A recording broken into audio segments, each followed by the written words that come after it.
the next questioner needs two clarifications.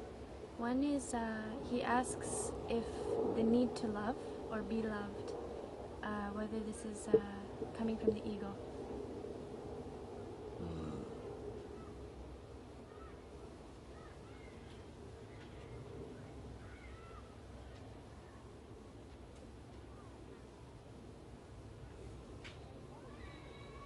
If it is coming from the ego, it really is coming from God's ego.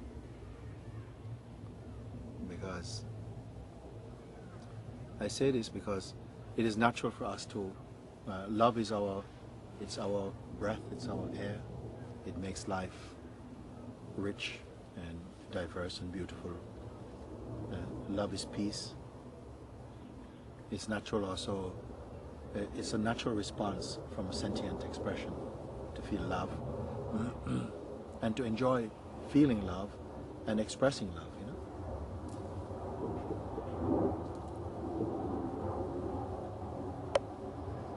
And perhaps the highest expression of love is the recognition of the unity of being.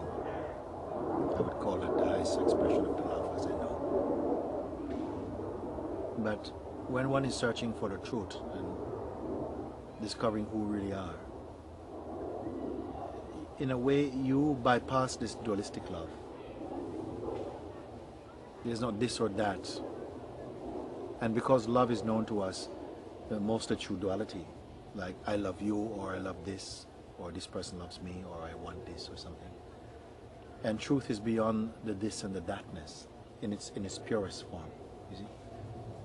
So I prefer to say that love in its highest expression is the unity of being.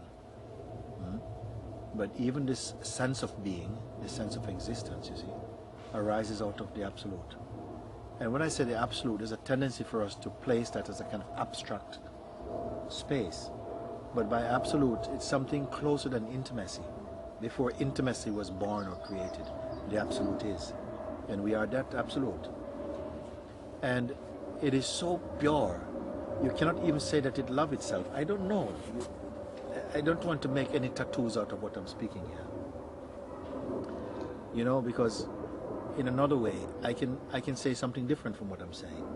My master also said, you know, beyond awareness, there's love.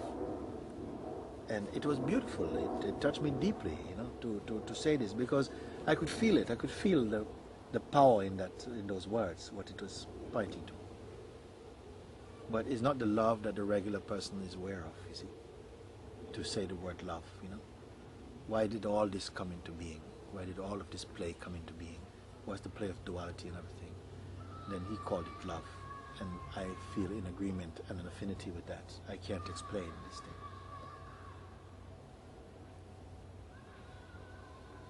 And so, it depends really with this questioner. He's asking if love comes from the ego. I have to say it does, but ego, for me, ego is not necessarily a bad thing. You know? You see, ego is the expression of being. Is a kind of ego, the ego of the absolute. Because the minute that the beingness felt itself, love was present. You see. And I don't find anything objectionable about this. It is love that brought us together. It is love that expresses through satsang and brings us to truth, you know, back to our own original self. But when we are identified mostly with the personal idea of self, then our love becomes almost selfish, a selfish expression quite often, or a self-centered expression. So I hope he's able to contemplate that and somehow see the beauty and the freedom in what I'm speaking. I don't want to encompass an idea about love. I want to set it free because it is freedom. And freedom and love, they're the same thing. And space, and joy, it's all the same. Peace is all the same. So, what I would want to say in the statement he made is love an expression of ego. I would want to say to him, you know, forget about ego.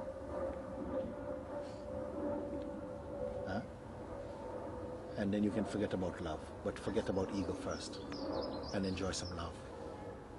Enjoy the love without the idea or ego. Huh? And then by itself, something is beautiful. Maybe you're merged with this love.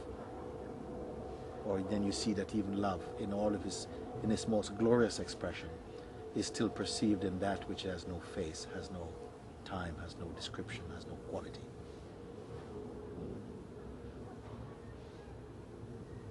On every level, what I'm speaking to is about ourselves. Either ourselves as the ego, which is an extension of ourself in time and space and projection and idea. Or you talk about the unity of being, which is the way in which we experience existence and diversity, still remaining as a central sentience. And then I speak even beyond this thing, because that is also perceived in you. Then beyond this thing, there are no words to describe that unborn awareness. But it doesn't call itself awareness. It doesn't know the term or the concept awareness. So you tell him to forget about ego, but his other question is also based on ego. Okay. Well, he's not here, well, he will be when I'm speaking. So he asks if seeking for liberation is also an ego manifestation. Without this seeking for liberation, it just won't, the self doesn't see itself, I'm afraid. So it creates a method, a means, an attraction, an energy for its own self-reflection in all of this mighty universe,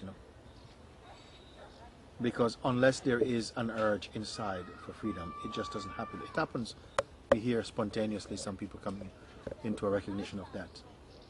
But in a general sense, an urge is awakened inside us, a pull, an attraction to go beyond the surface of the mind, beyond the surface of the being, and to plunge more deeply.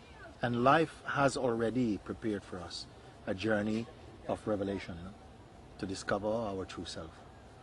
Even if you live by yourself on an island, the life has already placed you there and already prepared the experiences that's going to happen to you, because in those experiences, the self itself in that particular costume of being and body is the perfect opportunity to discover itself in that expression.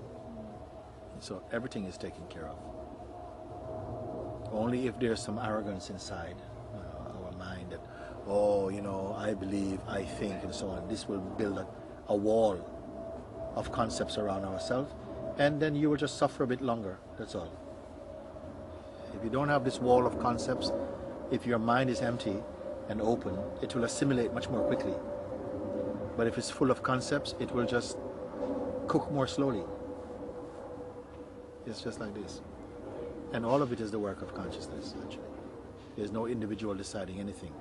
The individual comes after. The individual is an expression of the consciousness. It is not the possessor of consciousness. So ultimately, consciousness is responsible for the mighty play and all the beings that appear in it.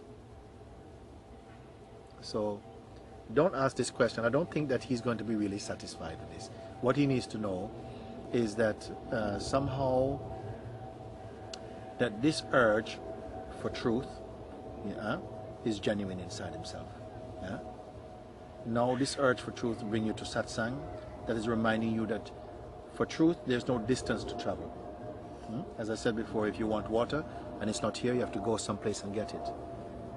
If I want an apple and it's not here, I've got to go up that tree to get it. But if I want to know who I am, what's the distance I must go? You see? So it points you already, but you are that. But what blocks your recognition intuitively of your sense of self is because you're holding on to so many concepts about who you are that make you feel that you are an object moving in space and time to reach the timeless. And then that is an impossible task. If you somehow can grasp that you are not the names and forms, though they appear in you, and it's part of your play, but you are subtler than that, and that all these sensations, all this world of senses, mind, thought, everything must report to you, because you are the ultimate perceiver of them. and that in themselves they don't have any independent existence. So this entire soup of sensations we call existence is appearing to you. Now you must find out who you are. Can you also be an appearance? Who can you be? If this question bites you, then you won't need to be bitten by anything else. Because this bite will take you home. So I don't know, he's reading many books, I think, this person. I think he's reading too much and picking up too many concepts, and they're bringing in doubt. And these concepts cannot satisfy the hungry heart. The heart that is yearning for the beloved or yearning for truth, for liberation, won't be satisfied with all these books and concepts. When it is hungry like this, satsang it will satisfy it. It will come and it will discover what it needs to discover. But if it just wants to enjoy reading menus, it can do this. You can go to the restaurant and read all the menus you want. But until you sit down and eat, you cannot talk about the food. No? So don't read anymore. Follow the advice. If he feels some attraction for what I'm speaking, then he must just focus on that and continue applying that to himself, because I am not speaking here and drifting off into philosophical discussions. Everything is about you. Everything is pointed directly back to you. And if there's an earnestness in your seeking, it won't take you very long to realize the truth.